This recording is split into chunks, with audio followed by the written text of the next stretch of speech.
Ayan. Magandang hapon po sa ating lahat. Batiin mo yung nasa likod mo. Magandang hapon. Batiin mo yung nasa unahan mo, nasa gilid mo.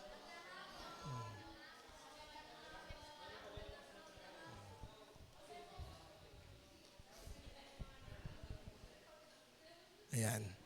So magandang hapon po muli sa ating lahat at napatunayan po natin, nakikita natin ngayon, ang ating pag-uusapan is when God holds the future. Yung tema po ngayong buwan na ito, ang tema po ngayong buwan na ito ay nakalinya po ito sa ating pang-umagang service which is the walk in, ano? Hindi. Ano ang tayo natin umaga? The walk of trust. The walk of trust. The walk of trust. Pag pinag-uusapan natin mga kapatid ang salitang tiwala, sabi ni Sarah Geronimo, trust. Big word. Big word, di ba ang trust? Ang trust po, yan po ay binibigay natin sa mga taong o sa mga taong katiwa-tiwala. Sino dito ang nakapagsalitaan o na nagsabi na ng crush niya sa ibang tao o sa katiwa-tiwalang tao? Ganado na naman si Angel ngayon. Nararamdaman ko naman ang vibe ni Angel ngayon eh. Sino pa? Si Dana kasi bigla na lang umusbong, no? Ayan. Sino dito ang nakapagsabi na yung deepest secret niya sa isang taong katiwa-tiwala? Deepest secret. Wala? Ikaw nakapagsabi ka, anong secret yun? Sige. So, ibig sabihin mga kapatid, pag pinag-uusapan natin is we talk about trust, it primarily focus more onto our God. Patutunayan natin mamaya, makikita natin, dito sa title pa lang natin, is He holds you. Amen? He holds you. Ibig sabihin, alika dito kay Bunso, ikaw lagi kong kasama mo, dito ka sa unan eh. Pagka hinawakan ka ng Diyos, yan. Ibig sabihin, hindi ka na makakawala sa Kanya. Diba? Kahit saan pumuntahan, Lord, gusto ko dalhin si Bunso dito sa electric fan. Madadala ko siya dito. Kung gusto ko siyang pasayawin, ganun ka lang, di ba? Kung gusto ko siyang paikot-ikutin, pwede din. Kung gusto ko siyang patulugin, pwede din. Kung gusto ko siyang bumalik sa upuan, pwede din. Ibig sabihin, when God holds us, we are in the perfect path. We are in the perfect sense na nakikita natin na, Lord, nagpaplano ako sa buhay ko. There are a lot of things that I've been planning. Titignan natin minsan na, Lord, ito bang plano na to ay para sa'yo? Ito bang plano na to? Ito bang sinagot ko? Ito bang course na kinuha ko? Ito bang subject na nakuha ko? Ito bang pinili kong cellphone? Ito bang pinili kong karera sa buhay ko ay para ba talaga sa akin? Minsan kasi baliktad yan, gusto natin gawin, teka dito. Ako si Lord, for example lang, hawakan mo ako. Ikaw yan. Ikaw ang may hawak kay Lord. Kung saan mo gusto pumunta, pagod na ako. Okay na. Kung gusto ko, kung saan gusto mong pumunta ng tao, dun mo gusto pumunta yung will ng Diyos. Kaya sa totoo lang mga kapatid, marami ngayon sa Amerika na nagkakaroon po, nasa naman ako dito, ba't ganun? Sa Amerika na kung ano yung gusto mong gawin sa'yo ng Diyos, yun ang gospel mo. For example, si Harvey, rebellious. O meron siyang spirit of rebellion. Ito ang para sa'yo, Harvey. Hindi mo kakantain yung ibang mga verses. Kasi ang gustong ibigay kay Harvey is about rebellion. Yung tama yung rebellion, tama yung same-sex marriage. Di ba pag sa same-sex marriage ba ninyo, ang pinapakita nila lagi na verse, o sinasabi nila mga verse is God is love. Doon lang yun, hindi na magbabago yun. Kasi pag pumunta sila sa ibang konteksto, mga kapatid, magbabago po yung meaning ng love. Katulad ng same-sex marriage. Yung, no, yung wala na marriage, yung live-in, yung partner-partner na lang, premarital relationships, mga ganun. Akala natin minsan tama. Kasi sabi nila, after 6 months, pwede na bang ibalik natin yung marriage contract natin. Marami tayong plano. Marami tayong gustong gawin na minsan hindi natin alam para sa akin pa ba ito. Buksan natin, or let's read, sabay-sabay tayo magbasa. Sa Jeremiah 29, verse 10 to 14. Let's all stand up. Kayo magbabasa ng even, kayo magbabasa ng odd numbers. Odd, even, odd, even. Ready? 1, 2, 3, go. 1, 2, 3, go.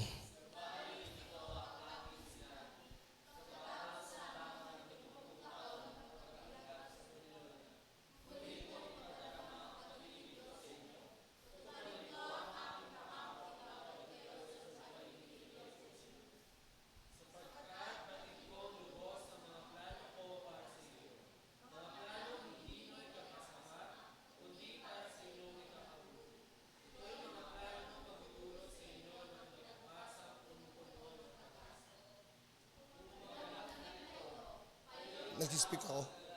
Nag-speak ako.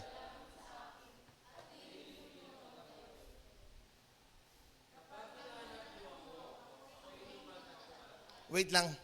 Minsan lang tayo magbasa ng Bible, mga kapatid. Marunong naman tayo magbasa lahat. At wala pong masama pag nagbabasa tayo ng Bible. Hindi natin maiintindihan ng konteksto kung hindi po natin babasahin. Balik po natin sa 10. 1, 2, 3, go.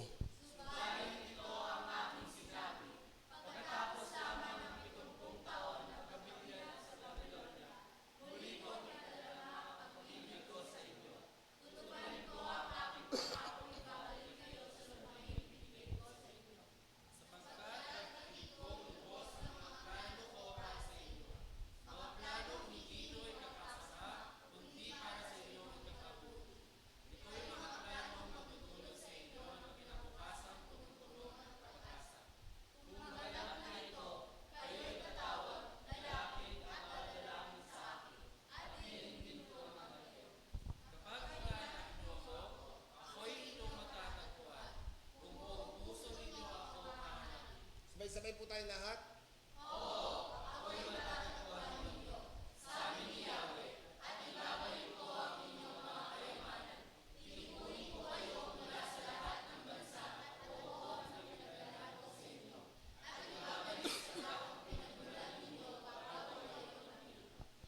Panginoong Diyos, maraming salamat. And as we read your word, Father, let us know your plan. Let us know that when you plan, it is for the best. When you plan, it is for our future, O God. And Lord, we believe that in every act that we do, we know that you are always one step ahead with us. So Lord, alam namin that we are safe pagdating sa kasama ka namin. To you we give all the praise and all the glory. In Jesus' name we pray. Amen. Sige, makakaupo na po tayo. Sino na po nakarin dito ng Jeremiah 29:11? Sa side mo na to. 1, 2, 3. Ikaw, Leia, 4, 5. Sa side na to, sino nakarinig ng Jeremiah 29:11? For I know the plans for you, says the Lord, plans to prosper you and not to harm you.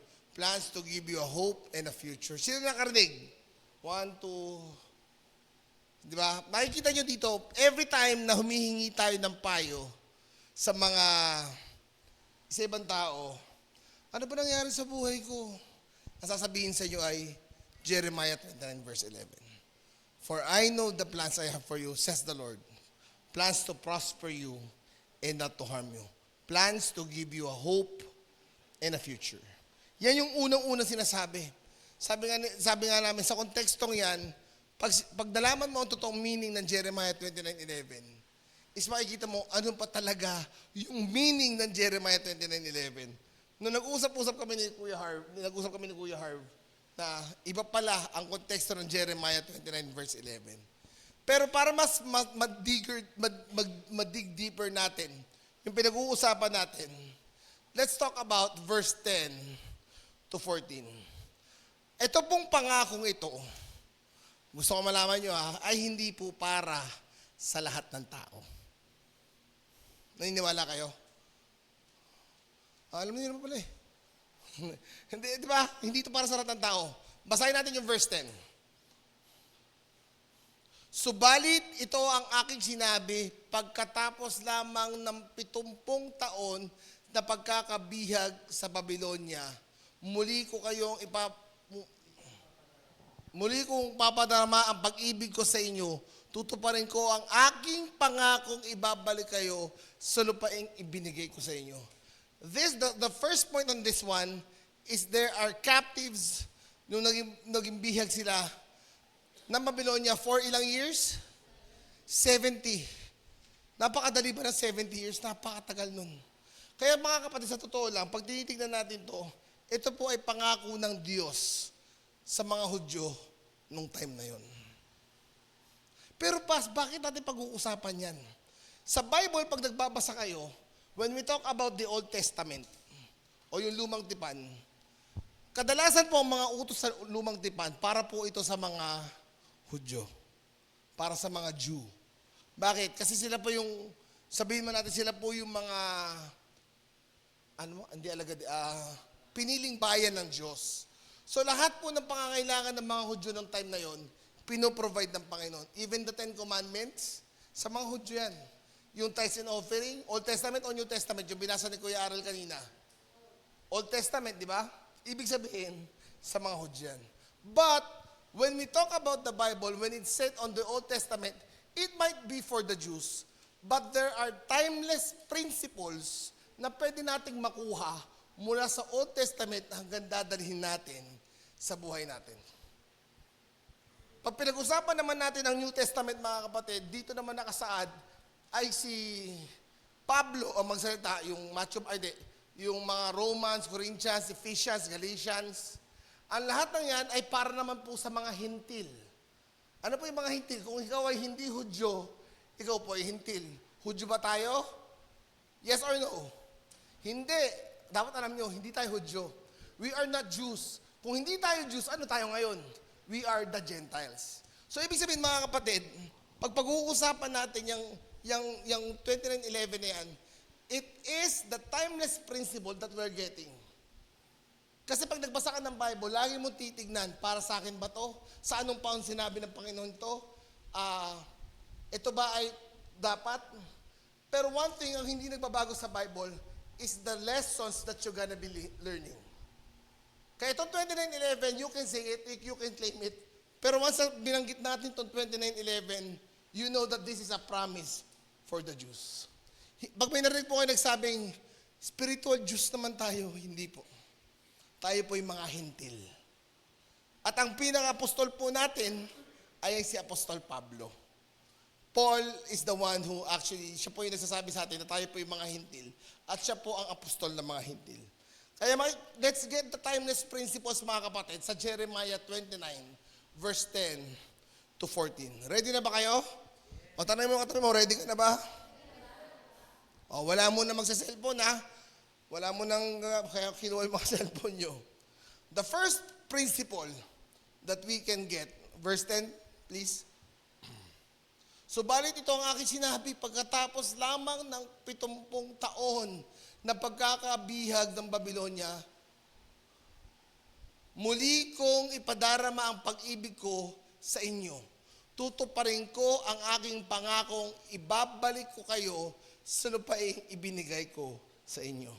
Ano yung unang timeless principle sa ating Panginoon?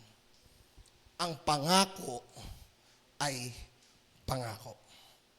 Our Lord God never, ever broke His promise. Pag sinabi ng Diyos sa'yo, ikaw, angel, yayaman ka. Mona, magiging sa'yo yung wharf, sama mo na yung Caltex. O, di ba? Sasabihin kay Bunso, Bunso, magiging model ka. Lagi ka kasi model ka din ng mga kapad, di ba? Magiging model si Bunso ng ML. Di ba? Si Harvey, magiging isang sikat na HR talaga to. Si Dana, magiging keyboardist yan. Ng Forbes page. Di ko alam. Parang ano ba't Forbes page, di ba? Pag nangako ang Diyos sa'yo, kapatid, nangako ang Diyos sa'yo. And God's attribute, lagi yung tatandaan, kahit kailan, hindi bumali ng pangako ng Diyos. Kahit kailan, hindi niya gagawin yun. Bakit? Kasi Diyos siya. Siya ay banal. At kahit kailan, hindi siya pwedeng magsinungaling. Kaya ang Panginoon lang ang pwede magsabi doon sa Isaiah 41 verse 10, napakaganda po niyan. Sabay natin basahin. Sabi niya, 1, 2, 3, go. Wait lang, lagyan niyo ng damdamin. 1, 2, 3, go. Ibig sabihin mga kapatid, sinabi ng Diyos, huwag kayong matakot. In every circumstances. Bakit huwag tayong matakot? Because?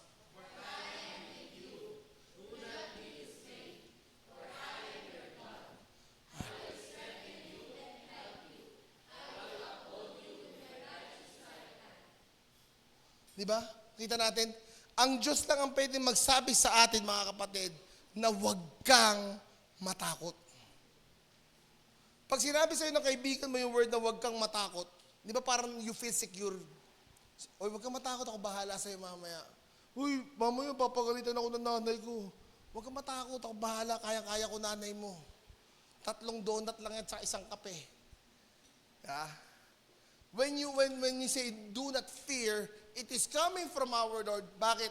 Because He will strengthen you and He will uphold you.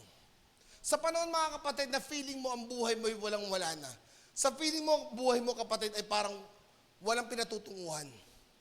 Natatakot ka, anong kukuhain ko sa college? Natatakot ka, ano magiging buhay ko after college? Sabi ng Panginoon, do not fear. Balik tayo sa first attribute. Ang pangako ay pangako. Hindi pwedeng baliin ng Panginoon nung sinabi niya sa iyong, do not fear. Nung panahon ng Babylonians, mga kapatid, kaya niya sinabi yung pangakong ito. Because they are in the bridge na parang feeling nila masasakop sila ulit. Feeling nila papahirapan sila ulit. Pero hindi po yun ang nangyayari. Pinatunayan ng Diyos. Isipin mo, 70 years. Sino pinamatanda dito? Bukod kay Kuya Jun. Sa mga kabataan, sino pinamatanda? Ilang taong ka na, Aren? Ha? Yung walang sinungaling, ha? 29. Ikaw, Kuya Harvey? 23, 29 ka na. Dito sa side na to, ayun, ilang taong ka na? Bata ka pa eh. Ilang taong ka na? Ayeng. Halo. Ano? 16. Si Kuya Arel. Sa lahat ng kabataan dito, si Kuya Arel ang pinabata. Isipin mo, ay, pinamatanda pala, sorry. Isipin mo parang 3 Arel ang tanda. Nung pagkakasakop ng mga Babylonians, 3 Arel ang tanda. Isipin mo gaano katagal, gaano kadilim yung buhay at saka yung buhay nung time nilang yun. Pero makikita natin, mga kapatid, pinangakuan sila ng Panginoon. Ibabalik ko ang lahat. Kaya lagi niyong tatandaan, the first principle na lagi niyong itatanim sa utak niyo, every time na nahihirapan ka at naiiyak ka na sa buhay mo, you do not fear because a promise is a promise. Sabi mo sa katabi mo, a promise is a promise. Pag sabi mo, medyo ganado ka, na-memorize mo pa Isaiah 41:10, do not fear. Pag nagbabasa dapat kayo ng Bible, ganun, lagay nyo ng emotions. Hindi yung, do not fear. Ramdamin mo, you feel that God is talking to you, do not fear. For I will strengthen you. Di ba napakasarap nun? Palalakasin kita, I will uphold you. Yan yung mga bagay, mga kapatid, na hindi natin minsan makita. Dahil tayo mga bata pa, natutunan tayo magbasa, pero hindi natin nilalagay unang-una yung atensyon natin sa binabasa natin. Naalala ko si Mona, may nilagay siyang verse. Naalala mo yan? May nilagay siyang verse sa, ang tawag doon? Reels ba yun? Hindi. Sa story, notes. Notes ba tawag doon? Sa notes. Sabi ko sa kanya, pinabasa ko sa kanya yung buo. Buuin mong basahin yan para malaman mo kung ano yung konteksto. Tapos sabi ko, diba, tapos sabihin mo sa akin kung anong konteksto. Hindi niya na ako binalikan. Siguro kinalimutan niya na yung sinabi ko. Pero when we read, we apply our emotions when we read. Pag sinabi niya, I will uphold you, damahin mo. Kasi mga kapatid, ang Panginoon, pag yan gumalaw sa buhay mo, ibang klase. Yung first question namin nung kanina umaga, di ba? What is your greatest turnover? Tama ba? What is your greatest turnover in life? Yung tipong magulo yung buhay mo, tapos bigla naging maganda dahil sa Panginoon. What is your greatest turnover? Siguro maraming sumagot dyan nung nakakilala ko sa Panginoon, nung time na nagkakasala ako. Ako sa totoo lang mga kapatid, ako po yung isang hindi po mabait na anak. Ako po yung swail na anak. Ako po yung nagkaroon ng, ulitin ko na naman, nabuntis ang asawa ko 16 sa katauhan po ni Eko. Hindi po si Eko yung nabuntis ha, si Eko po yung pinanganak. Pasipin niyo si Eko yung nabuntis. So, yun. Tapos minsan, sumasakay kami ng bus, magbabayad kami, 3 estudyante. Estudyante siya, estudyante ako, estudyante yung misis ko.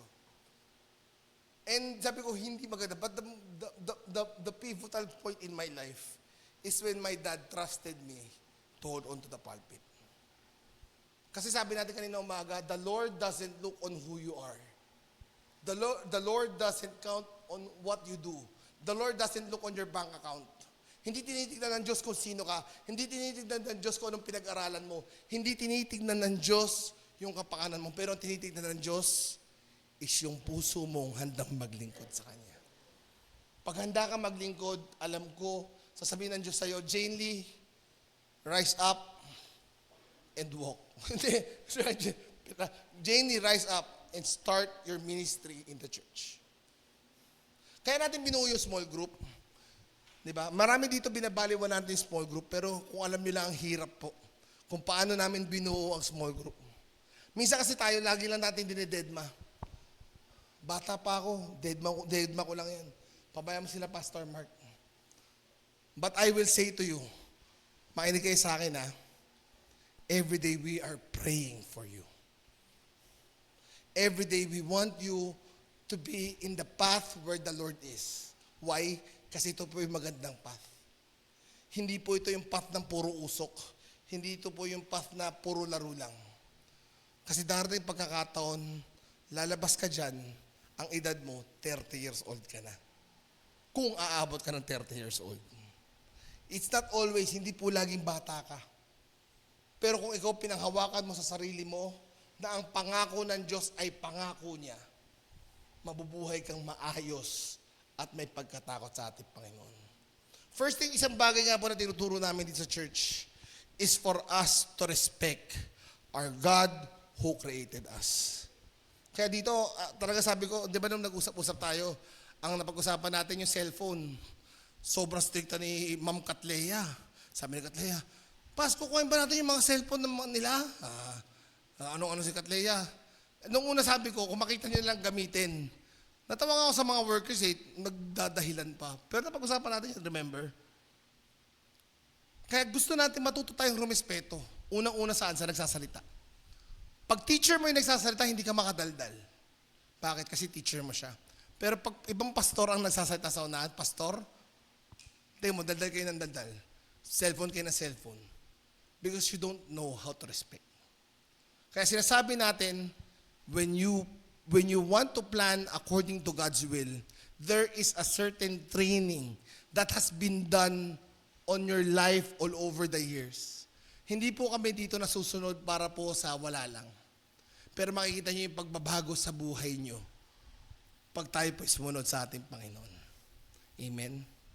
Ang pangako ay pangako. Lagi niyo tatandaan yan. Kahit sa mga taga-NU, pag magiging teacher ako, bakit? Pangako ng Diyos sa akin yan. Kasi ang Diyos ko ay kahit kailan hindi sinungaling. Amen? Ba?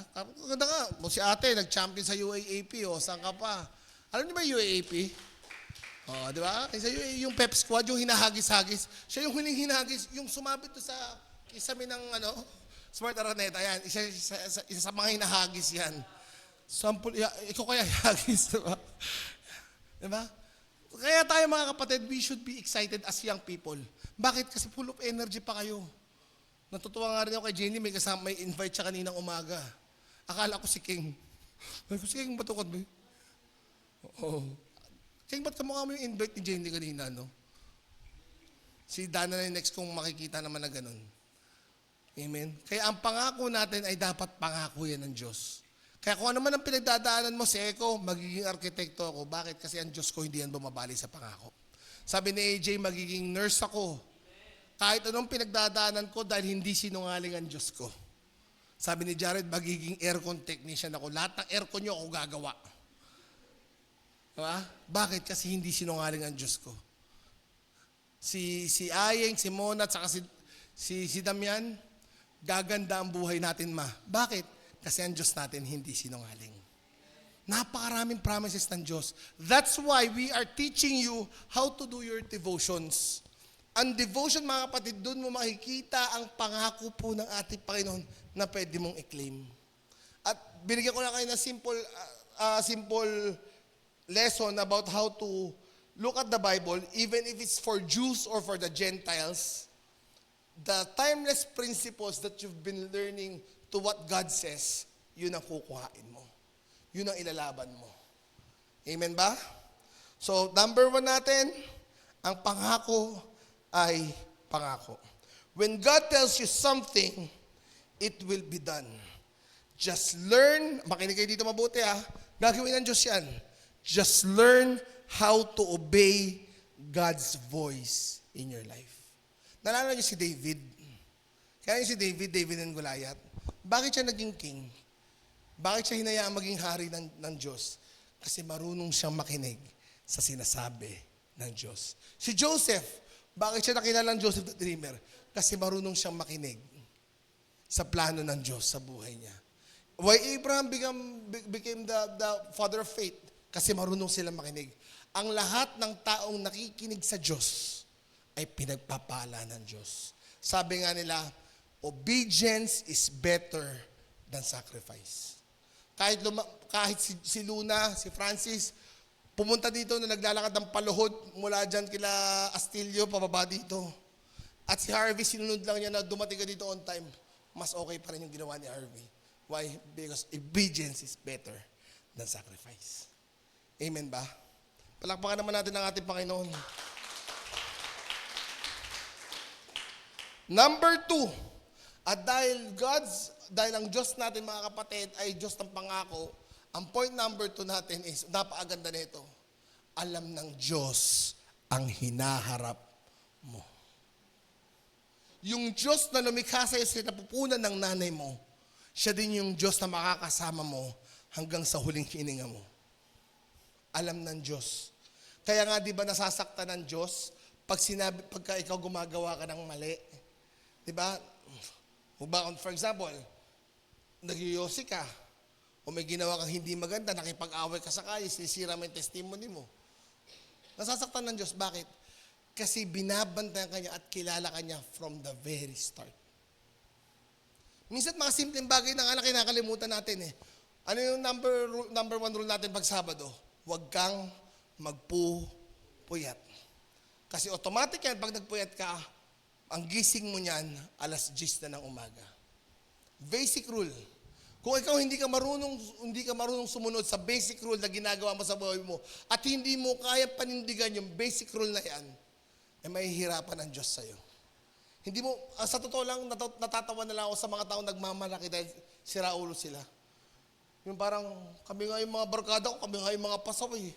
Proud ka pa. Di ba? Hindi ba magandang masabihin na, kami ng mga estudyante ko, hindi naman namin pinahirapan yung teacher namin, mababait kami. Mas okay yun kaysa sasabihin mo na, kami mga pasaway, hindi nakakatawa yun. At alam ng mga teacher yan. Diba? Alam nila yan. Ang asawa ko po ay graduate din po ng education. At nakapagturo din po siya. Yung mga pasaway, natatandaan yan. Pero mas madalas, yung mga pasaway, sila po yung wala nararating. Bakit? Because you learn how to have importance in your studies. Yung importance mo sa pag-aaral. Yung importance mo, ang respeto mo hindi lang sa magulang mo. May mga taong dapat nare-respeto ka pa. First and foremost, your Creator.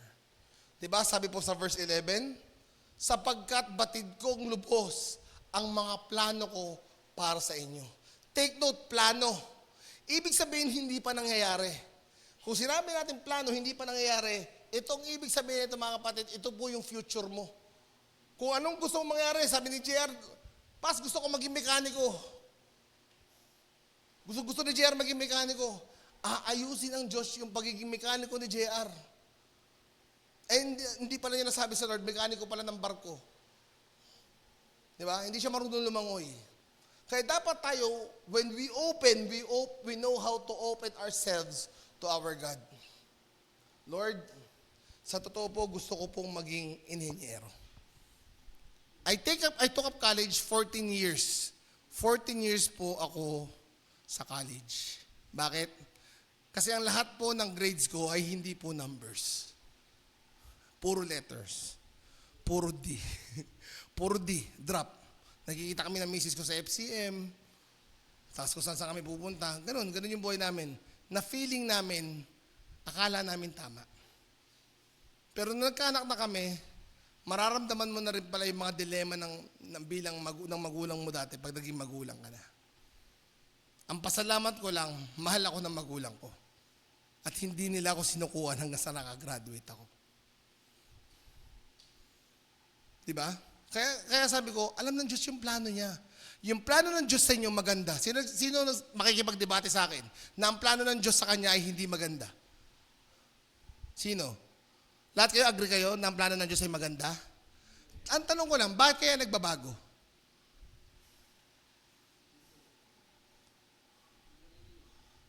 Exactly. Hindi nakikinig. Tumatawa kay kuya mo. Hindi nakikinig. You don't know how to listen. Sinasabi sila ng Diyos, Francis, dito ka na sa kanan. Hindi, Lord, gusto ko dito sa kaliwa. Huwag na kayo mag-gravity. Hindi, Lord, kailangan ko yung gravity. Gravity is life. Alam niyo yung gravity dyan sa may kampo? Lilibro ako mamaya ng Giselle, feeling ko. Ano ba tawag doon? Ano yung coffee jelly. Thank you, di ba? Ikaw dahil naman libro sa akin. Di ba? Na parang minsan nakala natin, maganda ang plano ng Diyos sa atin. Plain and very good. Pero minsan nangyayari is nagiging masama, hindi dahil sa gawa ng Diyos, pero minsan dahil sa agagawan natin. Panay ang sisi natin, si Satan kasi. Si Satan kasi hindi ako hinayaang matulog, hindi ka lang nagising ng maaga. Di ba? Si Satan kasi, kung ano-anong ginagawa, kung ano-anong sinasabi sa akin eh. Hindi mo lang talaga ginawa ng tama. Minsan kawawa rin si Satan eh. Nadadamay minsan sa kalokohan natin. Di ba? Katulad nung isang beses nung umattend kami umattend ako ng conference, sabi niya, hinuli yung may ginagawang satanas sa buhay natin. Hinuli yung isang, dito sasakyan, tinow daw. Tapos, nagulat ako, yung sasakyan, nasa no parking zone. Paano nga naman hindi ka ito kung nasa no parking zone ka? Dinamay mo dinadamay mo pa si Satanas sa kalokohan mo. Di ba? Imbisa, ba't nadamay mo pa ako dyan? Marami tayong minsan sinisisi sa kalaban. Marami tayong sinisisi minsan sa devil. Pero alam nyo, sa totoo lang, tingnan nyo minsan, baka mamaya ikaw may kagagawan.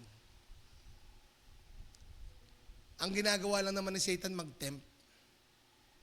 Diba? Pero minsan may mga office na hindi mo na kailangan no parking, papark ka, tapos ayaw mo matow. Diba? Kaya pag sinabi na alam ng Diyos ang plano niya, kapatid, 100% sure, alam niya ang plano niya sa inyo.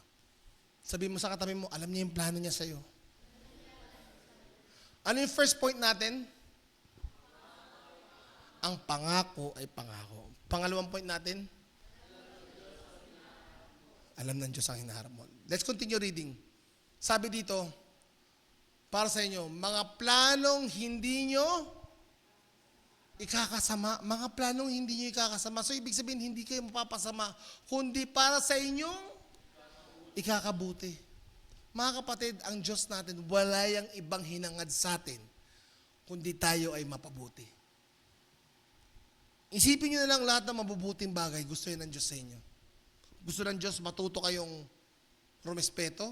Gusto na matuto ng Diyos na matuto kang gumalang sa oras? Gusto matuto ng Diyos na matuto ka sa pera?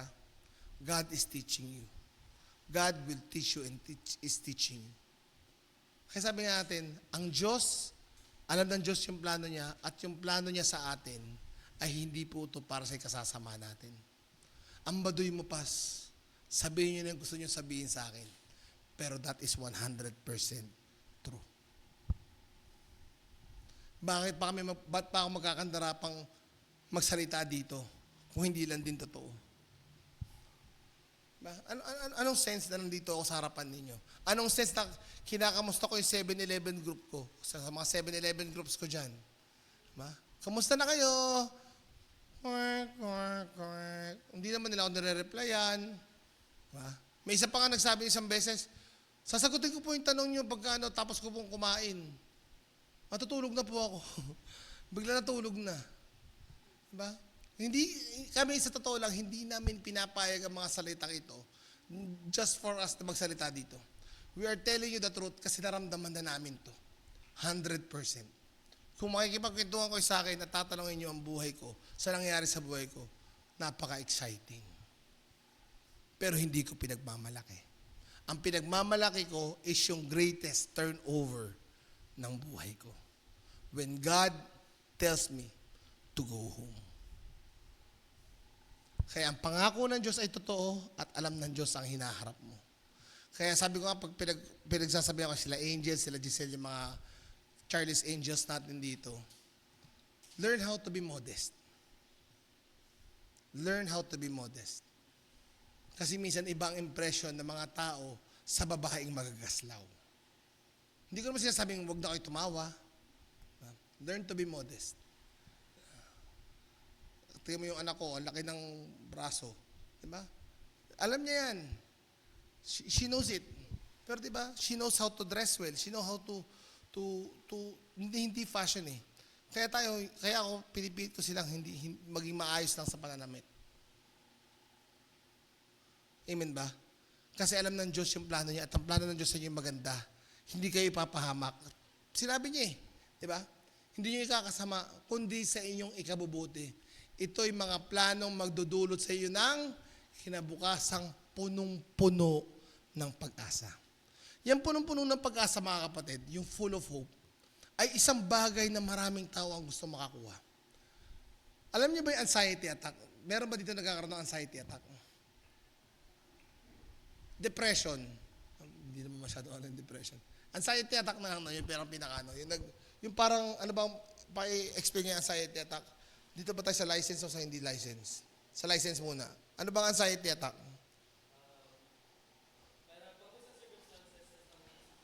Okay.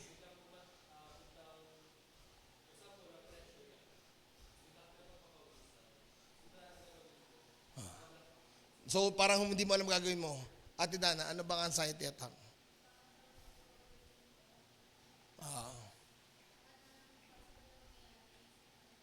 Parang nag-overthink ka na.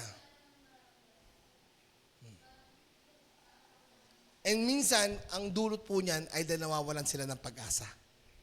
Pag nag-overthink ka na, paano yung pagkain ng aso ko?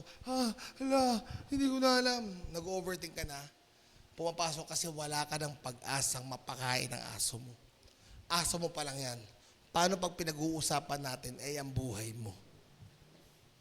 Pag nawalan ka ng pag-asa, diyan po nagsisimula ang kabaliwan. Diyan po nagsisimula ang pagsisuicide. Diyan po nagsisimula ang paggamit ng droga. When you feel that you don't have anything else in your life, kaya ang gagawin mo na lang is magmumukmuk ka mag-isa at hahanap ka ng sarili mo. And good thing, nandito kami mga kuya at mga ate nyo, nandito mga kapatid nyo, lahat kayo dito, you are all welcome para sa plano ng Diyos na maganda. Ang challenge ko lang sa inyo, kung hindi kayo naniniwala sa akin, ba't di nyo subukan? Subukan nyo. Diba? Tingnan nga natin kung totoo yung sinasabi ni Paz, kung talagang family tayo dito sa Living in Light, subukan nyo. Ipapaputol ko ang 5 daliri ni Renzo. Baka mamaya kasi maputol yung akin. Diba? Limang daliri ni Lenzo, papaputol natin yan. Kung sasabihin nyo, hindi tayo pamilya dito. Hindi naman babalik ang mga taong yan na nag-invite sa inyo kung hindi sila nakaramdam ng pagmamahal dito. Hindi kayo i-invite ng mga taong nag-invite sa inyo kung hindi nila naramdaman na minahal sila dito sa iglesyang ito. Amen. Marami dito may pinagdadaanan. Lahat siya nakakakwentuhan namin. Take note, di ba, yung isang kasama natin, lahat kinakausap na ginagawa na namin ng paraan para makausap siya.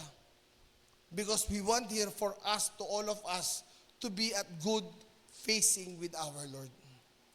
Kasi ang plano ng Diyos sa atin, na tayo magtulungan, na tayo magpalakasan, na tayo magkaroon for us to strengthen each other.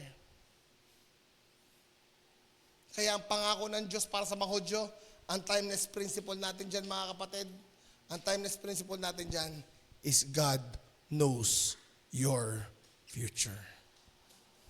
Kung tinitignan mo ang future mo na madumi, na magaslaw, na hindi maganda, huwag mo asahan ang Diyos dyan. Pero pag nakikita mo ang future mo is magandang-maganda, asahan mo, tutulungan ka ng Diyos sa aspetong yan. Amen. Ang Diyos natin, hindi naman siya Diyos lang ng kabutihan. In times na dumaan ka bigla sa lubak, in times na dumaan ka sa hindi magandang daanan, ano sabi niya sa footprints in the sand? Lord, iniwan mo ako, sabi nung naglalakad. Iniwan mo ako kasi isang pair na lang ng footprints. Alam mo yung footprints? Yung, yabag. Yung parang korte ng yapak. Akap na sa isip ko, yapak, katama yung yapak. Isang set na lang. Nung una, dalawa. Diba? Ano sabi ng Panginoon? Nung panahon nakita mong iisa na lang ang yapak dyan, hindi mo na payan. Paako na yan. Dahil buhat-buhat na kita. Isipin mo, ang nagbubuhat sa'yo sa panahon na mababa ka, dahil alam niyang hinaharap mo, ay ang Panginoon na mismo. Diba? Hindi ba deserve ng Diyos ang masigabong palakpakan?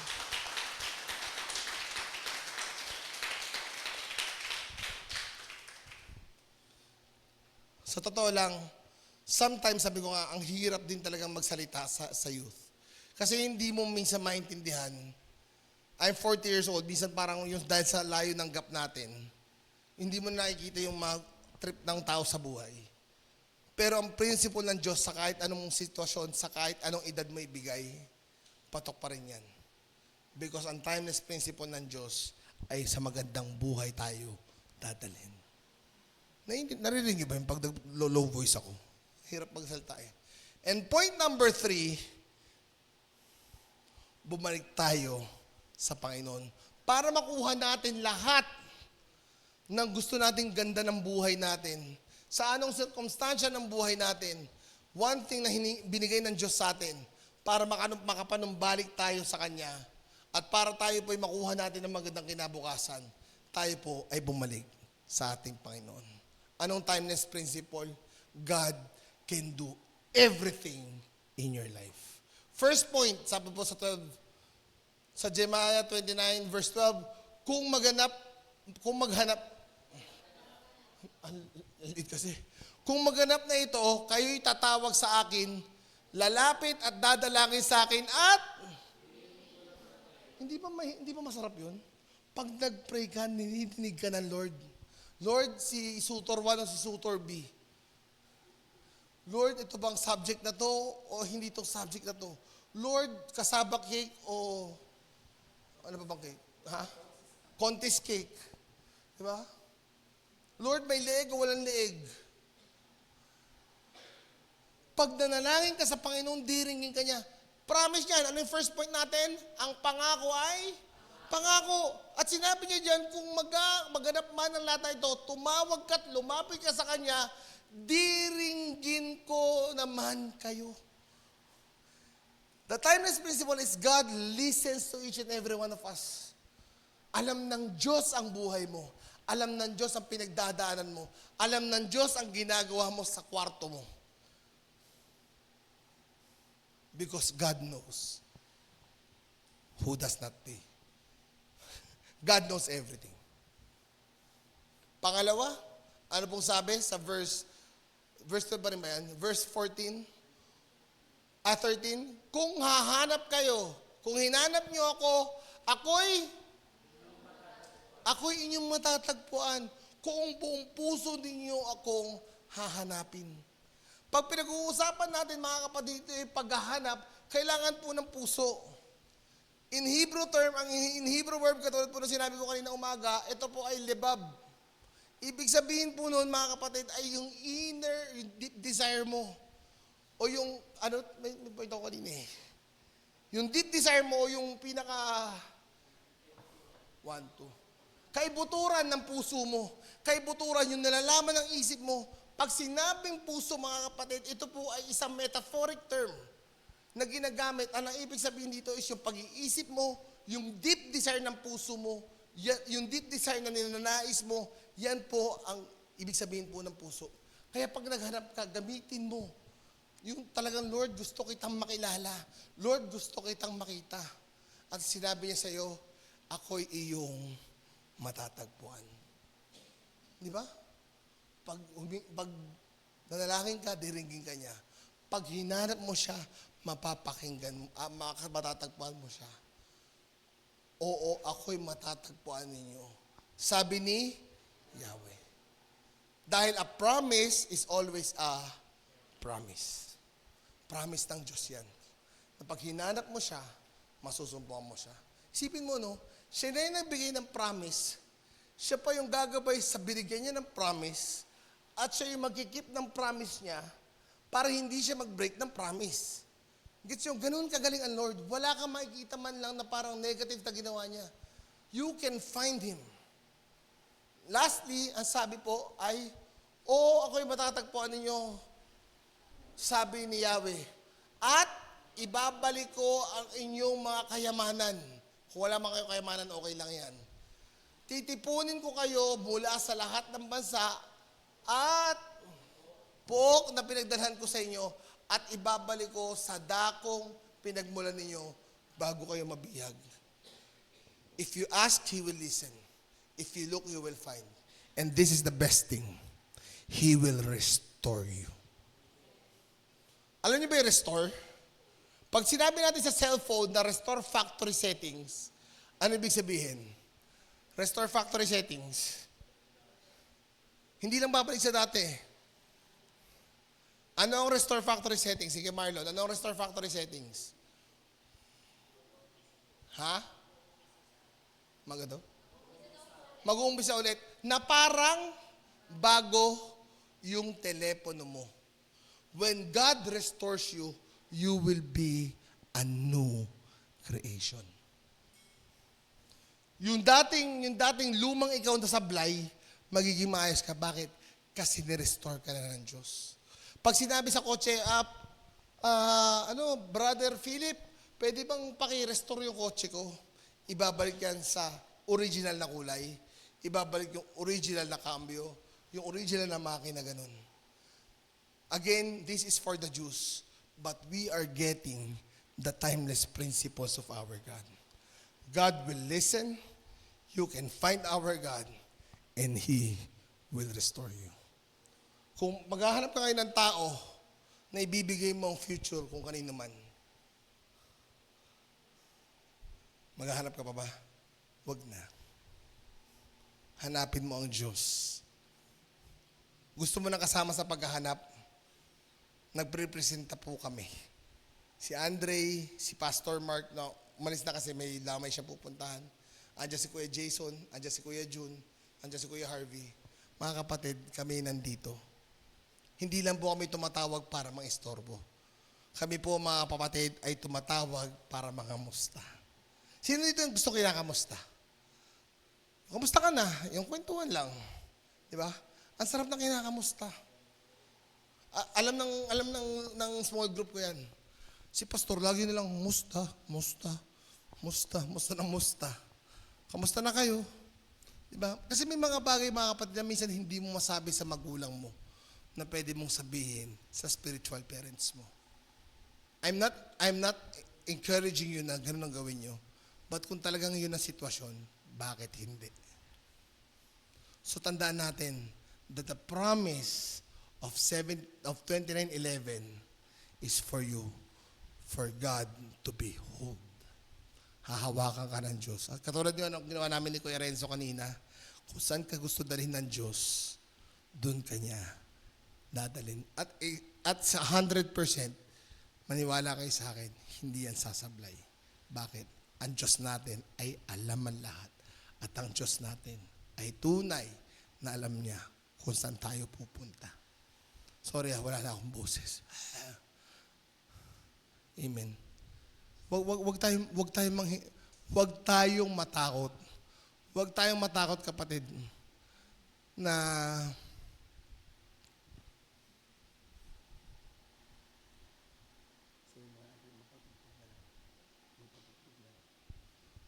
Huwag tayong matakot, mga kapatid, na iaalay natin ang buhay natin sa Diyos. I am challenging you. Kahit kanino nyo sabihin, kahit kanino nyo ituro. Sino nagsabi sa inyo yan? Turo nyo ako. Pwede natin makawakan yan. Pwede natin i-debate yan. Bakit? Kasi yung bagay na yan ay hindi ko po hinulaan lang. Yan po ay naranasan ko at naramdaman ko first hand. Just to close, alam niyo ba, nung panahon po na kami mag-asawa po ay naglayas. Naglayas po kaming Laguna. May time po na nangyari po kay Ail, sa misis ko, na hindi ko maintindihan. Until such a point na pinahinto niya ako sa Robinsons Los Baños. And from there, umuulan. Lumuhod lang ako. Sabi ko, Panginoon, ibinibigay ko na po sa iyo lahat. At uuwi na po kami. Alam mo, from then on, lahat ng bagay na nasira, binuo niyang muli. Isipin mo, ang nanay tatay ko, hinahanap nila kami.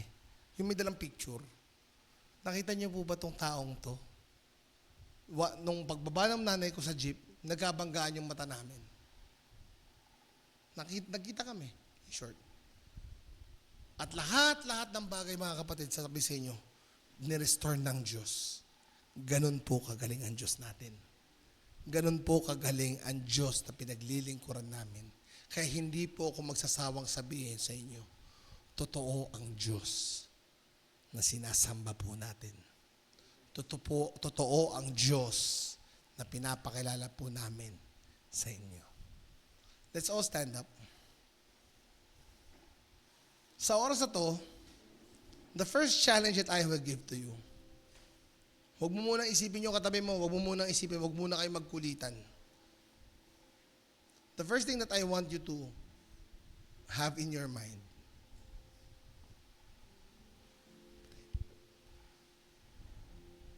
sige, let's close our eyes. Pikit po tayo. Ang una ko pong gusto nyo makita mga kapatid, is first, make a decision. Lord, gusto ko pong gumanda ang buhay ko.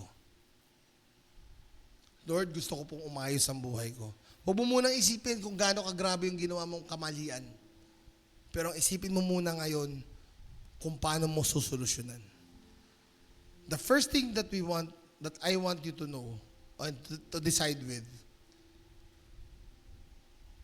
Lord, gusto ko pong maayos ang future ko. Lord, gusto ko pong maayos yung kinabukasan ko. That someday, I will become a teacher, I will become a doctor, I will become an architect, I will become something or someone that you want me to be. And if you decide na gustong mapaayos ang future mo, you can raise your right hand. While all eyes are closed, huwag mo munang isipin, sabi sa inyo yung mga nasa tabi mo, raise your hands.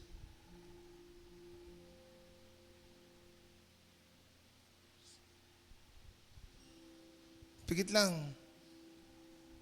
It's not, hindi po kabawasan, kapatid. Kung ikaw man ay luluha sa Panginoon, huwag mong pigilan. Kung talagang gusto mo magbago, then so be it. And we will help you. Habang ang kamay mo'y nakataas, habang ang kamay mo'y nag-decide o ang puso mo yung nag-decide. Someone will go onto you, lalapit sa inyo, at ipagpe-pray po kayo. Pag tinanong nila, ano bang gusto mo ipag-pray mo sa future? Ano bang gusto mo maging? Huwag po kayo maging hesitant. Sabihin niyo po sa kanila yung gusto niyo mangyari. Sige, when all hands are raised, yung mga conveners po, ikot po tayo. While all eyes are closed. While all eyes are closed.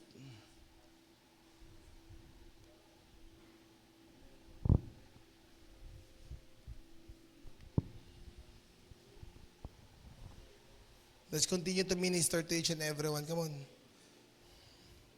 While all eyes are closed.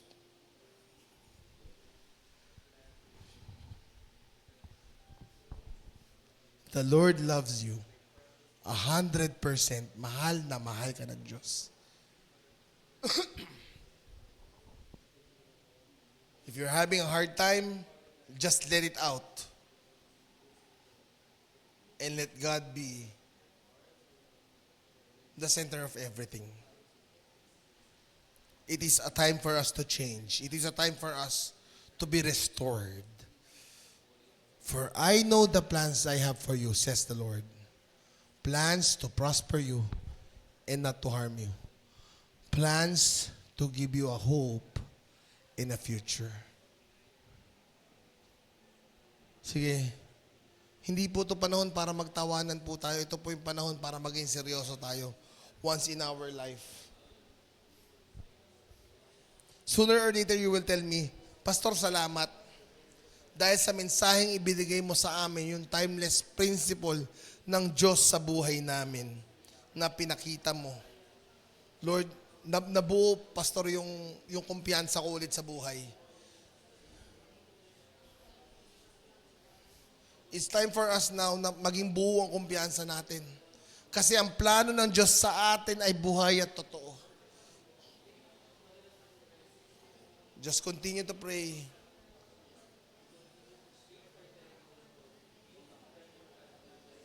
It may be tough, but God has a way out. Pwedeng mahirap, pero pwede kang daanan at dadaanan ng Diyos yan sa'yo. We are your family. We serve as your family. At sa oras na to, kami, Panginoon, ay handang magpasakop sa iyo, O Diyos. Tanggalin ko na yung lumang ako. Ang ipapalit ko is yung bagong ako. Yung bagong ako. Yung bagong ako. Come on.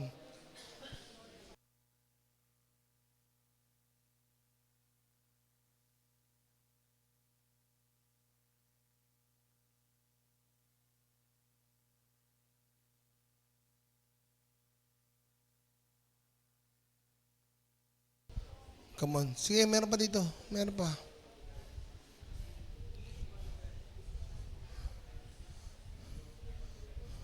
If you're done praying, pwede mo upo na yung napag-pray na.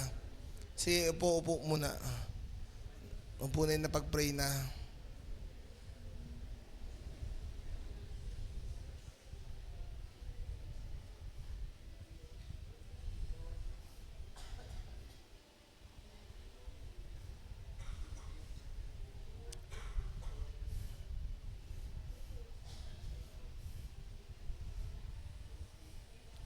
Sige, continue to pray. Huwag po tayo manood.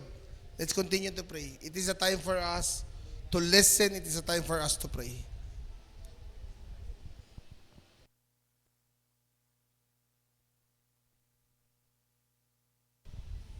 Kapatid, mahal ka ng Diyos.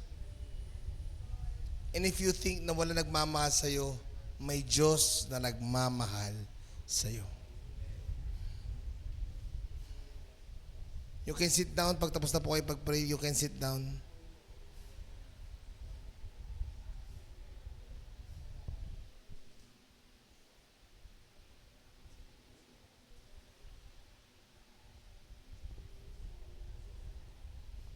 Yarabashanda yaradaba.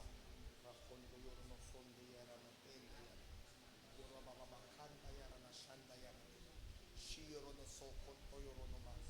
Hallelujah, hallelujah. Ratata bashanda yarami.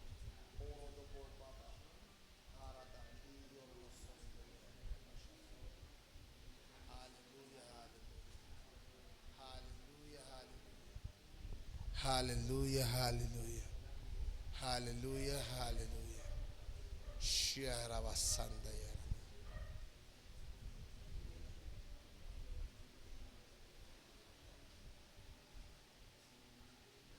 There is always a time for everything, kapatid.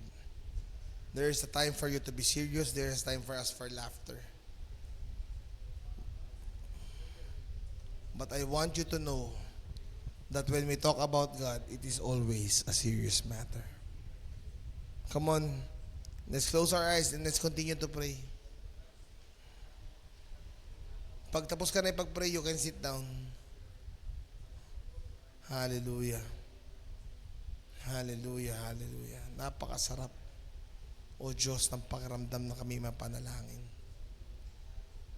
O Lord, my God, Creator of heaven and earth, I pray, Lord, for you to continue to manifest your timeless principles in each and every one.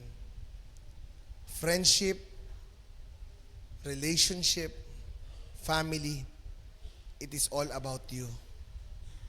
And no one can ever fail us. We will never fail if we, your children, follow your steps. Too much laughter na walang control, Panginoon, I rebuke it in Jesus' name. We learn how to become adults as early as now. We learn how to be adults without compromising our enjoyment. We know how to respect and we know how to follow rules. And right now, kapatid, kung if in case na meron ka pang yung hindi yung passion mo is hindi mo pa kinikilala ang ating Panginoon at gusto mo, Lord, tanggapin ang ating Panginoon bilang Panginoon tagapagligtas, I'll give you 2 minutes or 3 minutes. You can stand up and someone will walk on you and pray the acceptance prayer para po sa inyo. Come on, you can, kung tinanggap mo ng Panginoon, no problem, you can just sit down. If you want to reevaluate yourself, re-offer mo yung sarili mo sa Diyos, you can stand up once again. Kapatid, this is the new year. This is the new you. Come on, you can stand up while all eyes are closed. Kung gusto mong tanggapin ang ating Panginoon Diyos bilang Panginoon tagapagligtas, ang ating Panginoong Hesukristo, who died on the cross, and after 3 days He rose again. You can stand up. If you want to rededicate yourself, you can stand up. Hallelujah. Lord, thank you for the promise. Lord, thank you for knowing what's ahead. And Lord, thank you because we can find you. You can hear us and you can restore us. Hallelujah. Sige, sa oras to, let's all stand up. Let's pray again. Let's hold each other's hand. Tanggalin niyo yung gap. Sige. Hold each other's hand. Father God in heaven, Lord, I pray by the power of the Holy Spirit for us to be as one. Small groups will reunite. Small groups will be matatanggap namin, Panginoon. We will be more active in our youth service, in our genres, in our ceremonies, in our activities. Because, Lord, we planned for it and our plans is coming from you. Father, we thank you and we truly bless you this afternoon. To you we give all the praise and all the glory. In Jesus' mighty name we pray. Everybody say, Amen and Amen. Sa lalaki, you can hug and you can shake hands. Sa babae, you can hug and you can shake hands. Come on, ikot tayo.